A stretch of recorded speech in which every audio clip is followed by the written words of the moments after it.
Social Security taxes confuse people because it doesn't work like normal income. The IRS uses a formula called provisional income, also called combined income, to decide how much of your Social Security becomes taxable. Provisional income is basically your other income plus 1/2 of your Social Security benefits. It includes things like wages, pension income, IRA or 401k withdrawals, interest, dividends, and even certain tax-free interest. That's why retirees get surprised.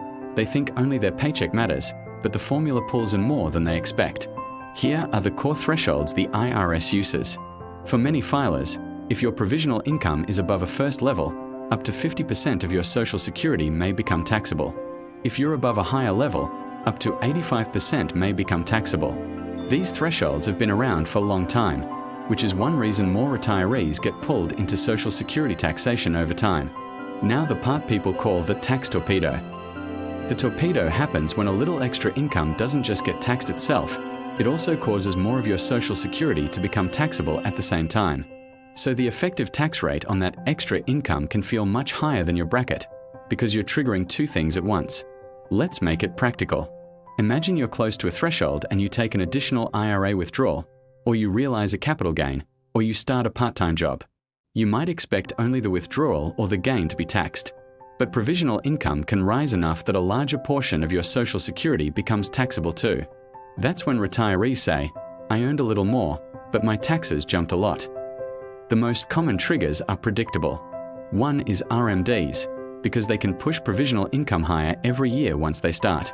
Another is a large IRA or 401k distribution in a single year. Another is a big capital gain from selling investments. Even interest income can matter, especially if you're on the edge.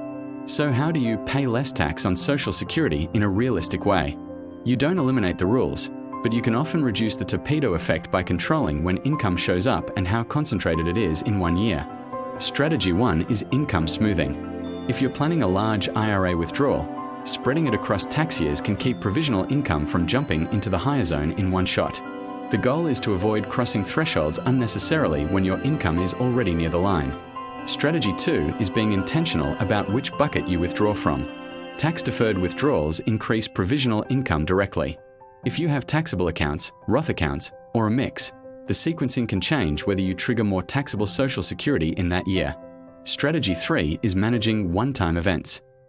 A large gain, a big distribution, or a lump sum decision can create a single-year spike. When that spike happens, it can also create secondary effects like higher Medicare costs in some situations, which is why retirees benefit from looking at the full picture, not only the bracket. There's also a practical surprise prevention step. Many retirees prefer not to owe a large amount at filing time, so they choose to set optional federal tax withholding on Social Security benefits. That doesn't reduce how much is taxable, but it can reduce the shock of a big bill later. The simplest way to approach this is an annual routine. Estimate your provisional income early in the year, identify whether you're near a threshold, then decide how much flexibility you have on withdrawals, gains, or side income. This turns Social Security taxation from a surprise into a controlled variable. To recap, the tax torpedo is not about your tax bracket alone. It's about how extra income can make more of your Social Security taxable through provisional income. If you understand the formula, you can often avoid the most expensive hidden jump.